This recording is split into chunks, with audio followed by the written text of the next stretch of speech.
Why do I go? I'm still learning so much about myself. Yes. Right? I'm still learning so much about myself.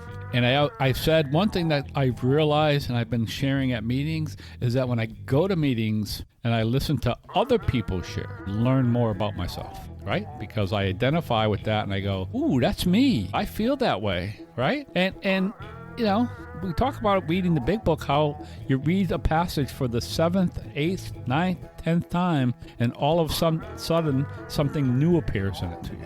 It's the same thing with a meeting. I listen to somebody share, I share, and while I may know I have that same tendency, it doesn't sink home until when whatever that day is, it sinks home.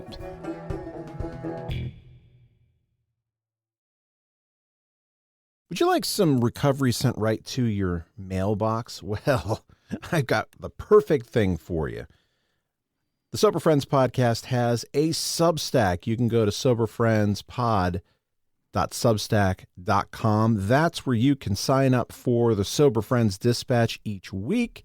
I write a little bit on a recovery topic. It's very vulnerable, and it is something comes right in your mailbox that I think you're going to love. Join the Sober Friends podcast on Substack, soberfriendspod.substack.com. I'm Matt. Hey, I'm Steve. Hey, I'm John. This is the Sober Friends podcast. We're here for the sober curious, the new guy, and the old timer. We're here to talk about the stuff anyone looking to live alcohol-free has to face day to day, and how we overcame those struggles. We speak for no 12-step group, but we do try to remain anonymous. You're not alone. This is the Sober Friends podcast. We try to avoid the stuff that's going on in the news and in politics. Listening to this in April, it's hard not to look back and see that over the past week, it's been rough, especially if you live in the United States. The world can be guided by hate, by malice, and it's what catches the algorithm in social media. That stuff is not so good for us in recovery. It can create resentment. So my thought is, how do we flip this around and be kinder to each other?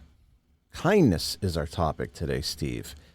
How do we catch life's algorithm on kindness and be the change that we want to be?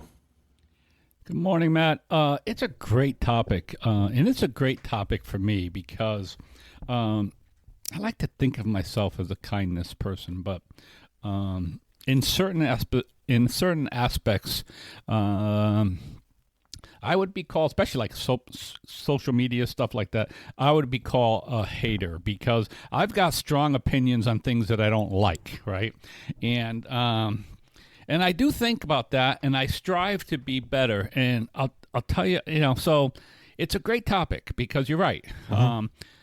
Even when I do it, and I did it this morning, I posted something on social media, and I think about it when I do that, and it's like, I think, I don't really care how this comes off. I do a little bit, but I always want to strive to be better in that area. And there are people in my life where I look around and I see, oh, that's good. Mm-hmm. Like, that's good. And I look at that, and I do work on trying to be more like those people. Just like in AA in my recovery, I see people and I go, ooh, I wish I had that. It seems like, and again, I'm comparing my insides to their outsides, which we talk about, but it seems like they have it going pretty well. So kindness is good because you're right. If you really, you can really get into a resentment phase pretty easily. And I would say that I don't go that far with it for most things, but certainly it's a slippery slope for those of us in recovery. I'm a reformed troll. Yeah. I had my days on Twitter many years ago where I could create quite a storm. Yeah. I'm good at it. It's a latent talent, and I put it away because I really don't like to hurt other people. And it has gotten worse in terms of my sensitivity to I've done something wrong. So it's easier for me not to do that.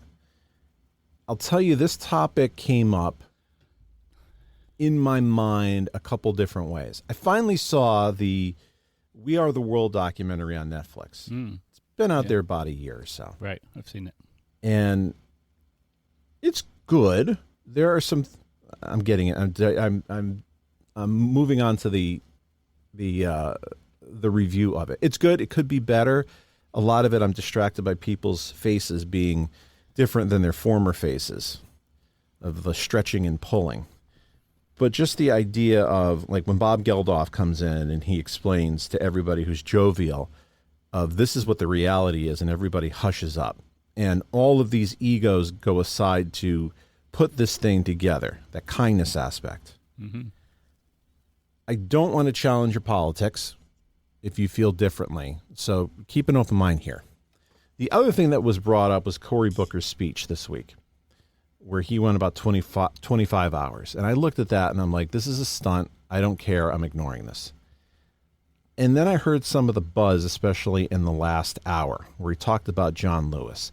I hope we can all agree that anytime the conversation of John Lewis comes up, especially his exploits with Martin Luther King Jr., that we can all agree what he experienced was a lot, heroic, inspirational, the things he did. And the idea that Cory Booker decided to do a speech based on love at the end. Mm-hmm. Love, unity, bringing up the best parts of what John Lewis accomplished. Really the Christian message without requiring you to be Christian. And it is something, even though I struggle with agnosticism, there are the parts of Christianity I love without having to be Christian. Mm-hmm. I think you can apply those in your life. And I thought, like, how do we catch the algorithm instead of dunking on each other? What would it take to move people in with kindness and with a message of we can extend a little love to somebody else without even those we disagree with politically? Yeah, it's a good point. One of the things that my recovery has helped me with is exactly that, right? Mm-hmm. Is a little bit of that thing, because politics is one of those things that I can get stuck on. And I used to be allowed, and this is what I'm saying, I've made big strides, right? I used to be a huge troll too, and because I love the fights. I do. I love the fights.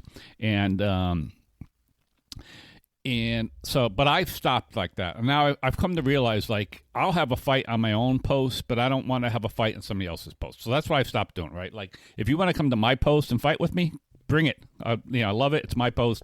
I can do whatever I want. I have tried to stop being that troll who jumps into something. Because I used to do it just for fun, right? I'm sure you did the same thing. Just Absolutely. For fun. Just for fun. Like, let me get in here and do this and have a little fun with this thing and start fighting on, so and I do that a lot less. I really, really do. And so I continue to strive for that what's better. AA and recovery has taught me is when I sit in the room, and today I realize this because of social media, I realize this, that there are a whole bunch of people who I like and are really, really important to my recovery who are totally the opposite of me politically, right? And today that means something different than it did 10 or 15 years ago, right? Mm-hmm. And I had to work on that. And you know who helped me with that too? And again, on a little side thing here was Sarah Silverman, if you remember. She did this show where she went around the country, mm-hmm. and this may have been the first Trump term, and she met with people who were totally different, and she met them with love. I forget what it's called. And I remember seeing her because I like her a lot. I do too. I follow some of her stuff, her podcasts and stuff like that. And I thought, what a great way to do that. What a great way. I mean, she obviously did it for a show and has the ability to do it. But to sit down with another person who you disagree with and find that common ground, find that humanity, right? And then you realize, like, oh, we're the same. And this is one I think, like, we're the same. Yes. We just have different views of more or less how to get probably to the same place. So AA has helped me with that, and recovery has helped me with that. And and part of that is because, like I said, I've had to allow some people who I know undeniably, or I suspect, are totally different. And I have had to put that aside. And that's been very beneficial to me. It's helped me do that in other aspects of my life, too. I'm not perfect at it. I still, I talk about it. I still like a good fight. I still like to rev things up on occasions. But I'm much better than I used to be. And I like when I live in that kindness world because in that world, my head, right? Again, if I'm not there, then my head is filled with other stuff, which isn't great. And I know that, right? These are character defects. We talk about this stuff all the time. These are the things that I strive to be a better person doing. So that's why I think it's a great topic.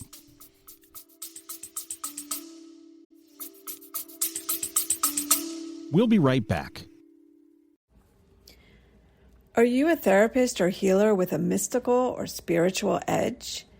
My name is Jody Silverman. I am a therapist by trade, mystic by nature, and host of the Spiritually Curious Therapist. This podcast is for clinicians like you, curious, intuitive, and ready to explore holistic approaches that go beyond traditional talk therapy. Join me where therapy meets spirituality and brave therapists are redefining the healing path. Search the Spiritually Curious Therapist and listen today.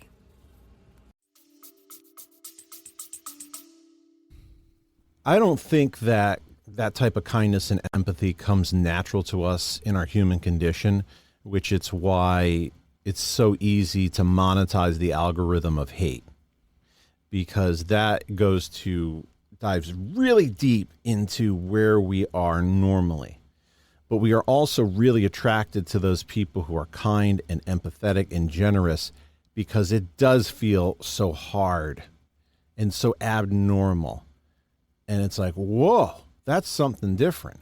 I think this is why the Cory Booker speech connected, because politics now is dunking, and he used it to do something different. Self-sacrifice and kindness, especially at the end.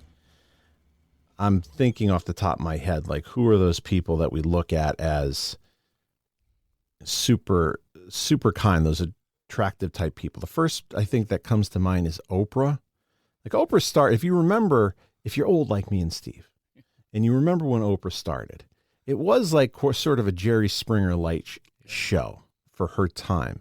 And then she made a program switch to how do we make the world better? The book club, the inspiring guests. That's the thing that really made Oprah a billionaire of what is right in the world.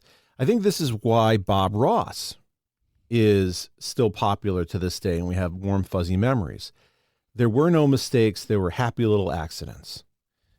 And you watch Bob Ross, and you're going to feel better at the end because he did something creative, and anytime there was even a mistake, it got incorporated into something better than what the plan was. Yeah. If we bring it into 12-step talk, this is where the resentment becomes the obstacle. The resentment is warping and it is corrosive. And it sucks. I find this very hard to let go of resentments because they help define my world. If I let go of the resentment, then I have to challenge my own thinking. Yeah, especially what we call justifiable resentments, right? Justifiable anger, right? And I mean, I guess, this is the whole thing. Again, I don't want to, please listen with an open mind. But I feel like I'm on the right side of history, right? I feel like I care about other humans, right? I care about the species of the human race, of the people that may be different than me and may be struggling. And I live a pretty privileged life. I really do. Yes. And today I could acknowledge that, partly because I'm old and I've made a lot of mistakes along the way. But certain things have happened to me. And I'll tell you a little story about kindness. Is that just about a year ago, back in March of 24, I literally did exactly what we're talking about. I picked a fight on Facebook with somebody. I trolled somebody and I picked a fight. And I got into this big fight with them on Facebook. And again, I think I was correct on the right side there. And a woman reached out to me who I did not know and said, hey, I work for a small nonprofit and we're looking for good thinkers, and we were hoping that maybe you might be interested in coming and talk to us about maybe how you could help.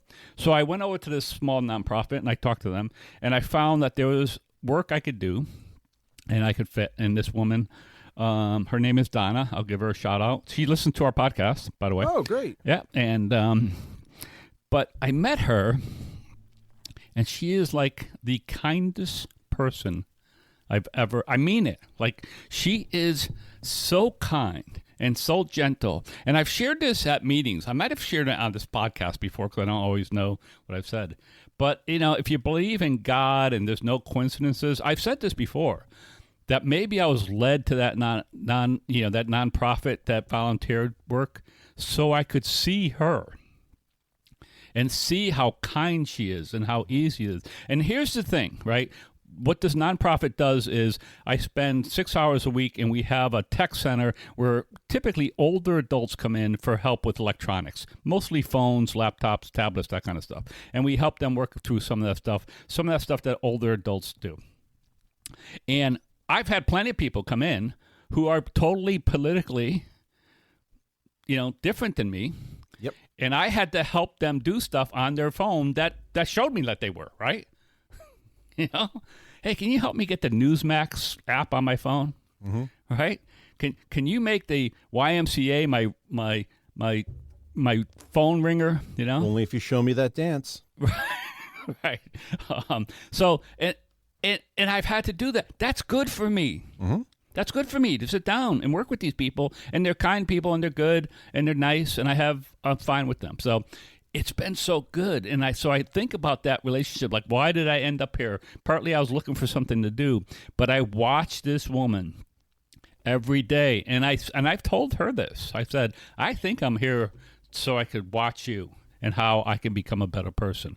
I mean that honestly. So my recovery has given me a lot of things, and it's also given me the opportunity to see that. Right? Because before I would go there and I would find it as my 6-hour chore, whatever you might call it, which it still can feel like sometimes. But, I've had some crappy weeks in the last few weeks. Mm-hmm. And what I do find out is when I go to this little volunteer job for my 3 hours on Mondays or and Thursdays or Fridays, whenever it might be, I feel better. I'm helping somebody. I'm doing some things. And I tell people, they always say, hey, if you can't make it, I said, no. You know what helps me? It helps me get out of my own head. Yes. By being kind, by helping someone else, then I could get rid of my stuff for a few hours. And it's beneficial to me. So it's a work in progress for me. It really is. It's like it's something that I will probably work on for the rest of my life. And it's helped me, it's helped me be more kind at home. Yes. Right? It's helped me be more kind to my wife. So the benefits are incredible. To some people, it comes natural, and some of us have to work at it a little bit harder.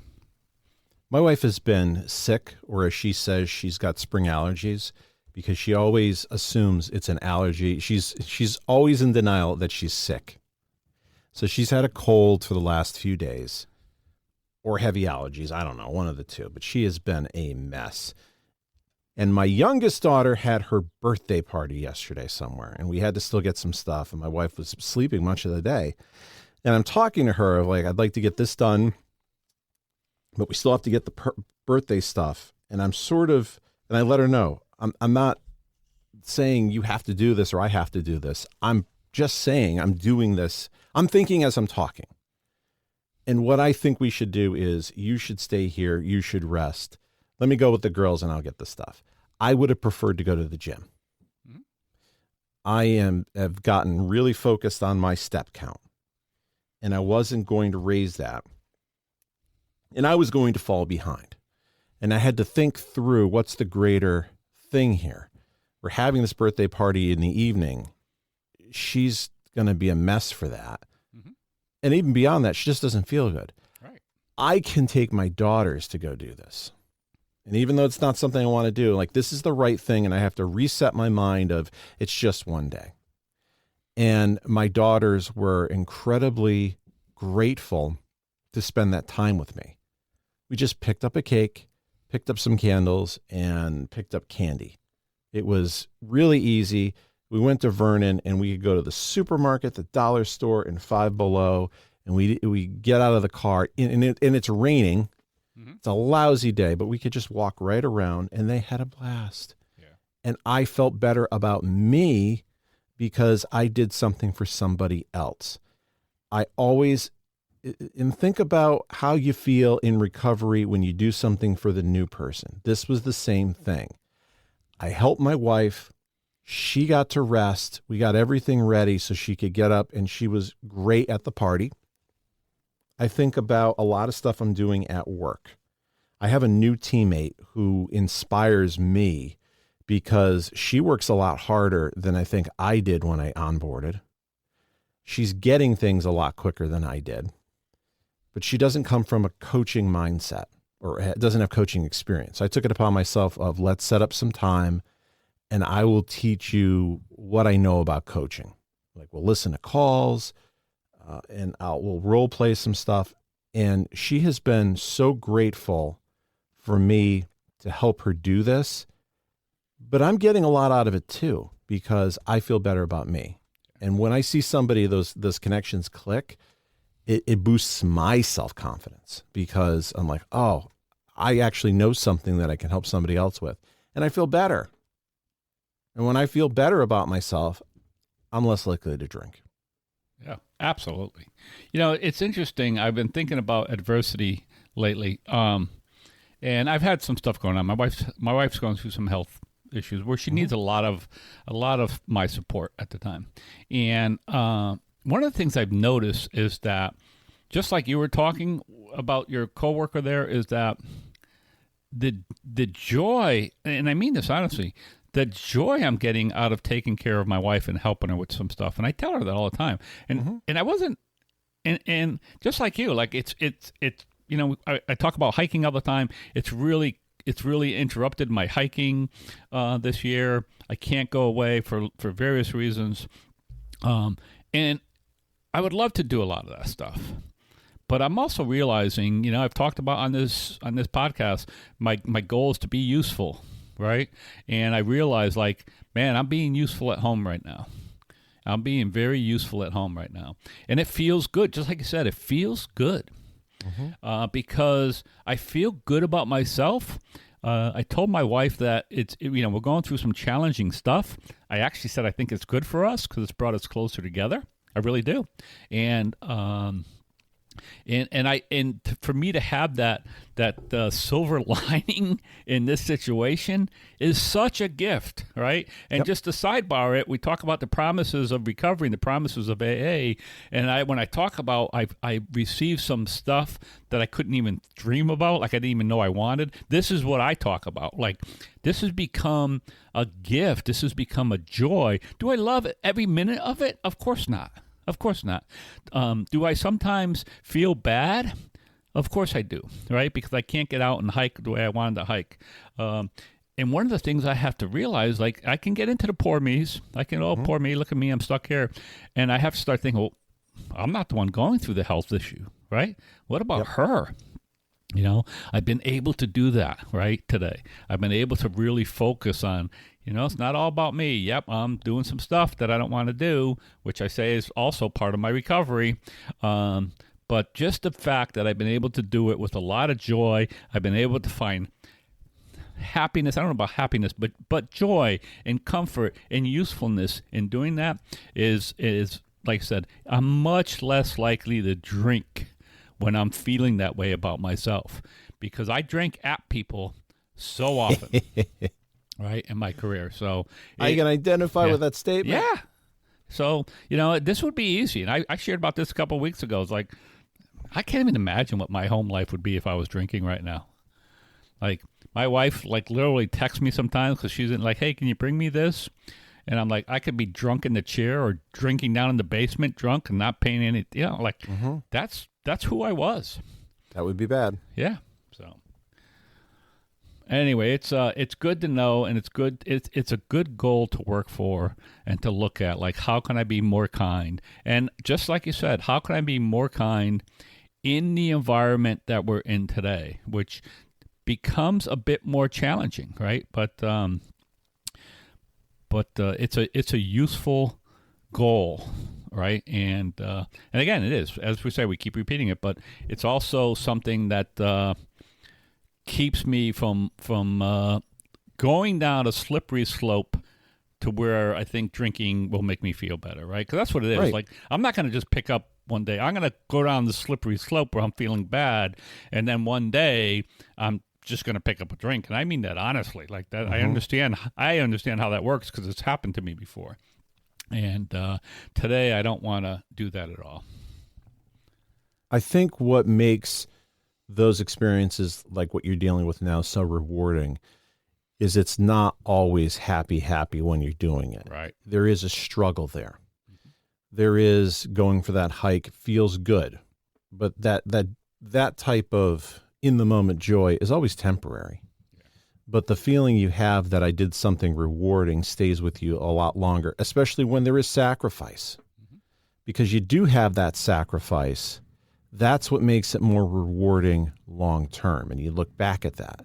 And then you have those experiences with people after the fact, once you've gotten past that they have gratitude for you. Or you may feel as though now that they're better, I played a part in that. And then sometimes the challenge is you do it and you never see the reward. Right. That nobody is grateful for what you did, but you know you did it.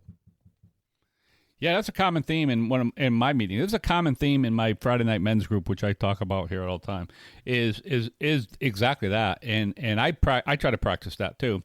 And I still suffer from, let me tell you what I did, right? That ego trip. I do. I still suffer from that. I did it just the other day. But you know what it is? It's like I realized that today. Like, oh, I just did that again. So I catch, and that's the first part of correcting that. It's like, ooh, I just did that. Why did I do that?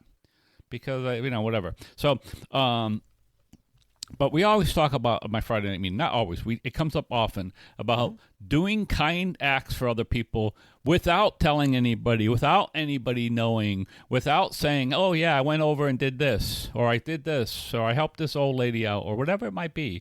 Doing it for the sake of doing it.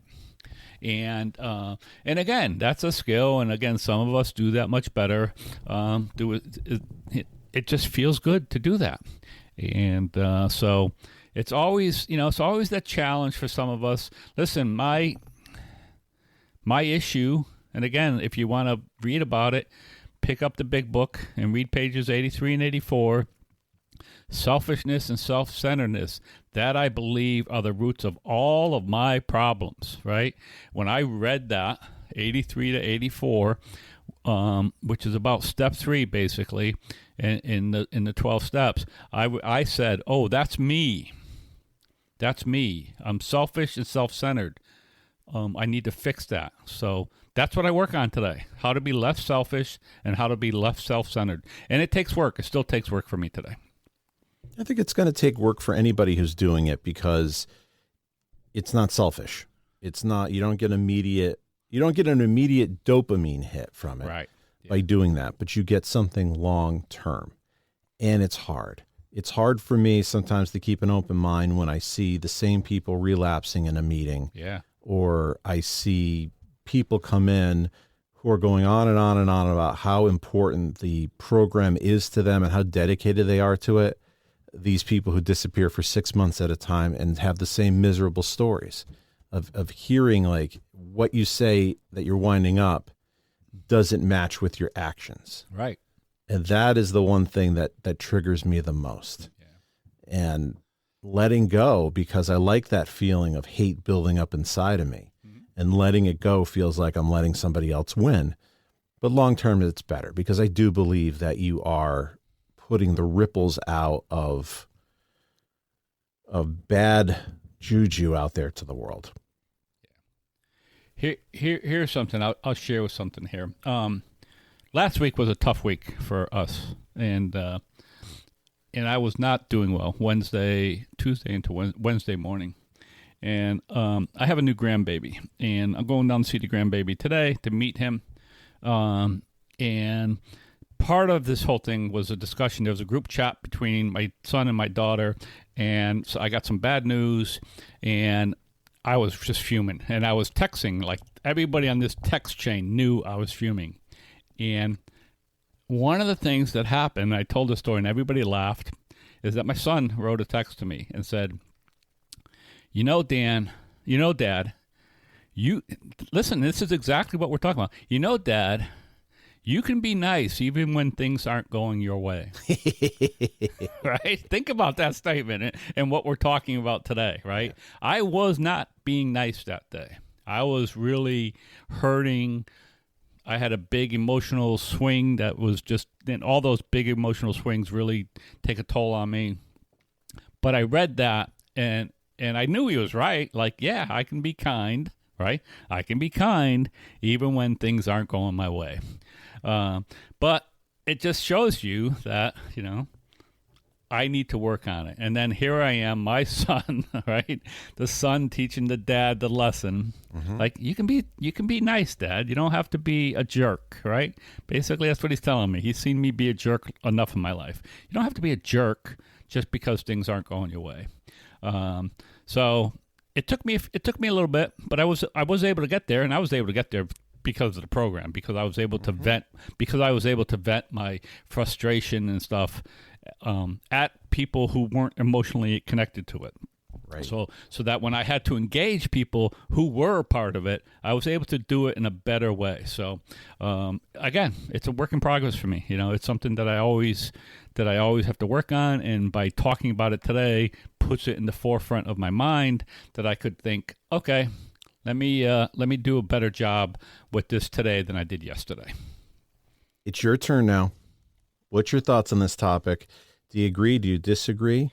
If you violently disagree, Matt at SoberFriendsPod.com. I read every email, even if I don't respond to it immediately. And I cleaned up the email box, so there's not a lot of junk in there anymore. Or you can find me on social media, Sober Friends Pod, on TikTok, Instagram, Blue Sky, Facebook, not Twitter. That place is a bad place, but I'm trying to be more active on Blue Sky. I put something about kindness on there over the weekend, a long thread, and then my gift didn't fire, which that frustrates me. Steve, thanks for being kind today. Thanks for having me, Matt. Well, great to see you, and yeah, have a great, kind day, everybody. Bye, everybody.